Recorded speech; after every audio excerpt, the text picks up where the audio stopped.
I've done all of Brighton.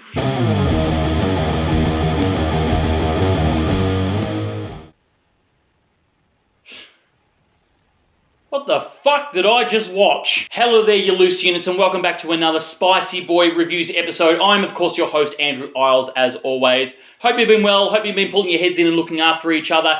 Now, today's episode is a little indie film you might have heard of. It's doing quite well at the box office. We're going to go straight into it. Today, we are reviewing none other than Godzilla vs. Kong. Giant gorilla fights nuclear-infested lizard. But what about the plot?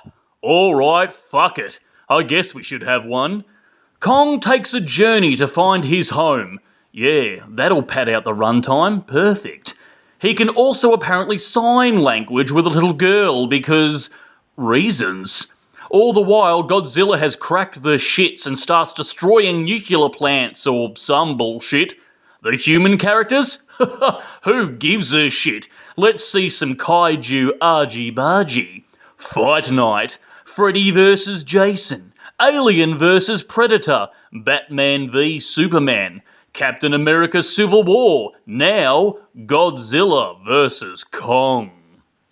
Yeah, so the synopsis for Godzilla vs. Kong, it's everywhere at the moment. It's doing quite well, and it was directed by Adam Wingard, who directed segments of VHS 1 and 2, those little segmented horror films. Death Note, which did quite well, and The Guest, which is a nice little indie thriller film that was quite nice. So he comes from a horror background. So obviously, because he comes from a Hollywood background, Hollywood's gonna fucking throw him a franchise, aren't they? Because that's how the studio system works. Unfortunately, Star Wars is in the shitter at the moment, and Jon Favreau is trying to clean up that fucking mess. Marvel's on Disney Plus having a bit of fun on a streaming service, and who knows what the fuck DC's doing after the Snyder Cut. So they've thrown him the Godzilla and Kong franchise for him to take away with. I'm not a huge fan of kaiju movies. I have friends who are fucking obsessed with it and love those films. I'm not a big fan of it. They never really appealed to me. I'm not a big fan of destruction porn. You know, those sort of films where massive cities get fucking leveled. But watching these movies, after a while, I just know that I'm looking at something that was created on a computer, and I sort of tune out and not give a shit.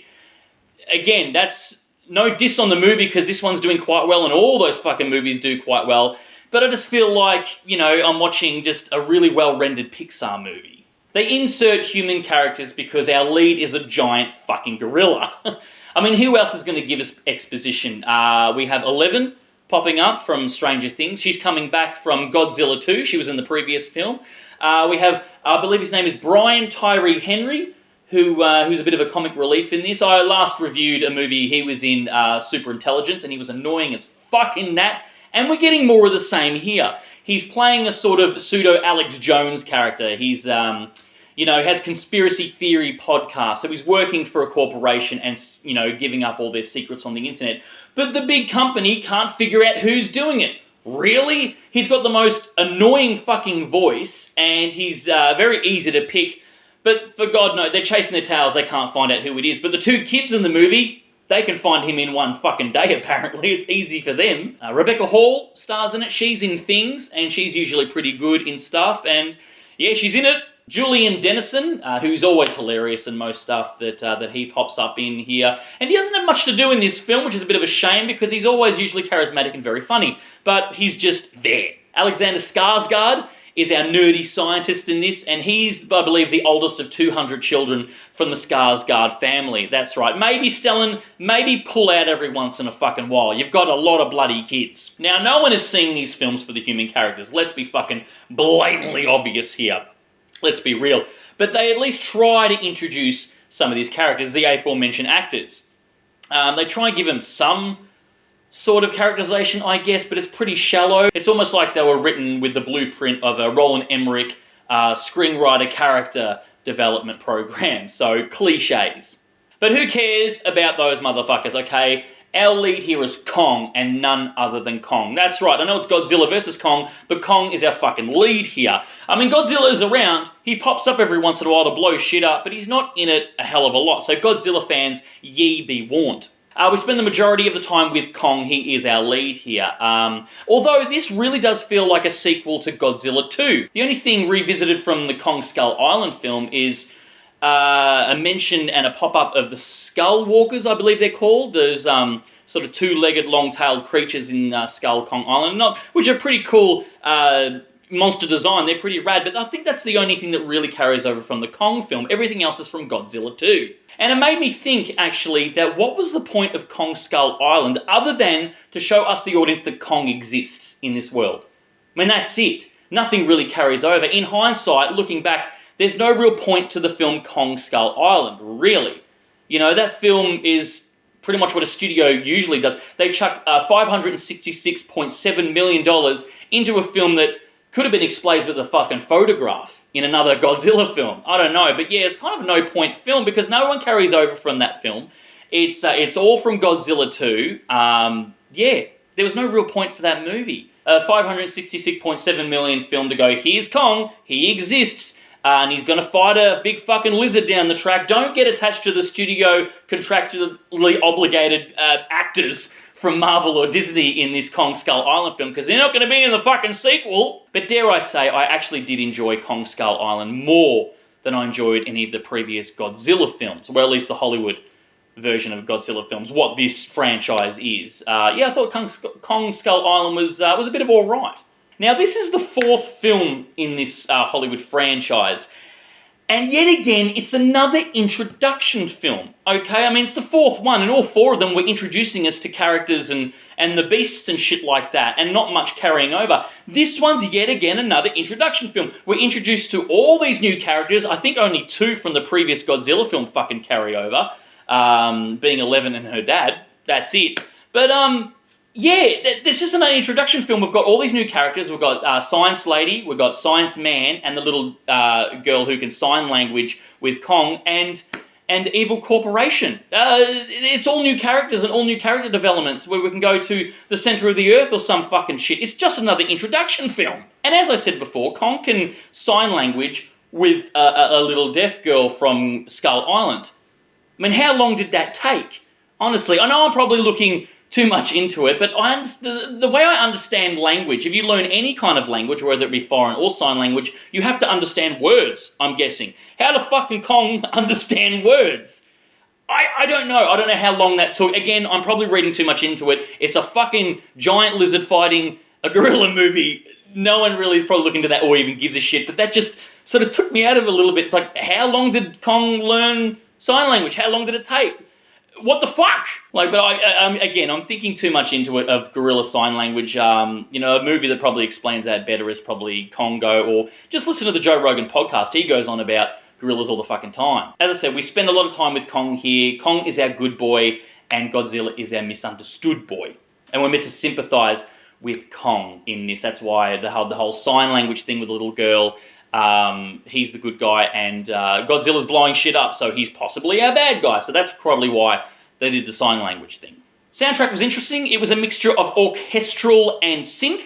I suppose if you've ever seen The Guest, which is Wingard's previous film, it had a lot of synth and neon in it, which it carries over into this film. It was quite nice. It was quite lovely. Although it did have Eleven from Stranger Things in it, there was a few links there, I thought, with the whole 80s feel. But otherwise, the score was pretty fucking badass. Okay, semi-spoiler alert. It's not a total massive spoiler alert, but I know I've got to specify this at the start before my little rant, if you will, because nerds are going to spit their Mountain Dew out on their computer screen and have a fucking hissy fit if I don't say spoiler alert. So you've been warned. Versus movies are a bit of a cock tease, okay? Because, there's justifiable fans on either side. There's going to be Godzilla fans, there's going to be Kong fans.